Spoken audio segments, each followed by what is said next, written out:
Well, Toronto, and particularly East York, seem to be fighting a losing battle against the increasing rat population. And today we're joined by pest expert Daniel Mackie with tips on how you can prevent and get rid of rats in and around your home. Now, is this the season for them that they come in, or do they come in the winter? What should you be looking for now? What's the big concern? Thank you for joining us. Yes. So typically, when the weather starts to get cool, vegetation starts to die off, and the food becomes less and less available, that's when they start to head in. So typically, September, October, November, as we head indoors, they head indoors as well. And that's a general rule of thumb. So what should you be doing now, then, to try and prevent any showing up come the fall? So I always think that this time of the year, it's declutter.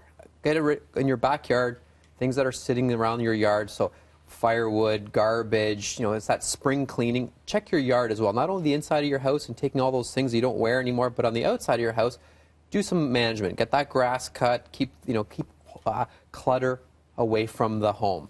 And again, go around your house and look for potential entry points. How are the rats getting in, or how could they be getting in?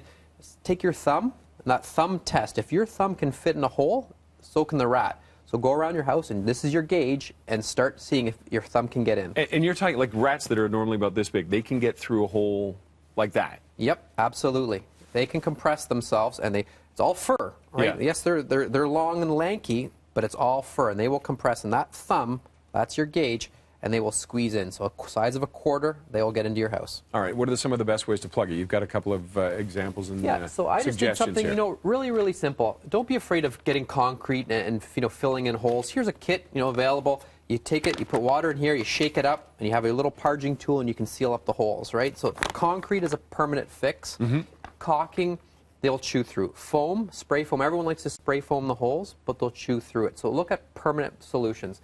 Here, again, available at any hardware store.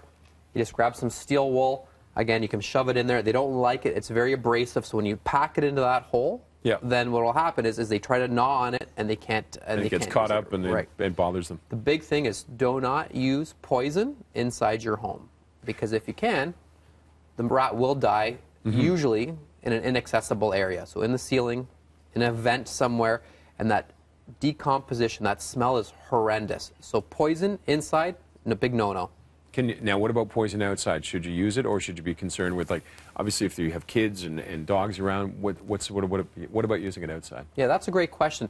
And this is where when you call a professional, and they decide if is it the right solution for you. But if it is, it should go into a tamper-proof Tier 1 compliance station. So Health Canada sets certain standards.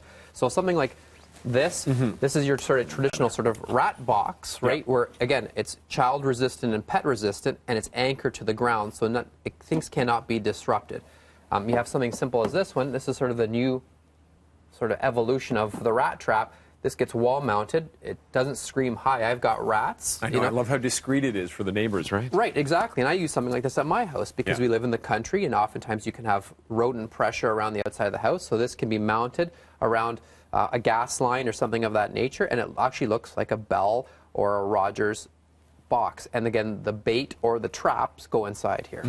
Now, with it, I know people like that because it's discreet, but should you not talk to your neighbors? Because if they're having a similar issue, maybe you can get together and try and resolve it. Otherwise, it's like anything. If you don't, you can get rid of it, but your next door neighbor has it, they're just going to come back over, right? Yeah, absolutely. It's a community issue, and starting those conversations is very important. Getting the neighbors engaged, and again, oftentimes an exterior rodent control program, if you hire a professional contractor, is pretty inexpensive. So you can get 2 or 3 neighbors together, and then you manage it effectively together. And again, the costs are pretty insignificant when it's just a maintenance program. Okay. Daniel, we appreciate you coming in. Thank you very much, sir. Thank you. And hopefully I don't have to call you. We'll try and avoid that. Let's, for more info, go to breakfasttelevision.ca, and now head up to Jordan in Airborne. Jordan.